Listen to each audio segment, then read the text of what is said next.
ما نتكبرش على اللي شارينا، لكن ما يلزمناش اللي تكبر علينا. التكبر والغرور بياخدك لطريق اسمه امل كذاب، انك تبص للناس بصة استحجار، كما تدين تدان، وكاس العذاب مفيش منه الوان علشان تختار. العيان تكره اللي احسن منها، مش حسد ولا تكبر، لا ده نقص في الانسان.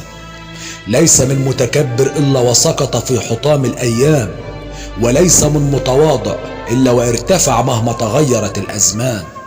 اللي طبيعته من طين يبص على اصله قبل ما يتكبر، واللي يبص على اللي فوق بربك وحده ترتفع وتكبر. مفيش حاجة اسمها انا ابن مين وانت ابن مين، كلنا بني ادمين في دوامة الحياة عايشين. الاتضاع عبادة ترضي الخالق وتكبر من المخلوق بيقين، والتكبر عناد يصيب الجاهل الناس النصاص الطين.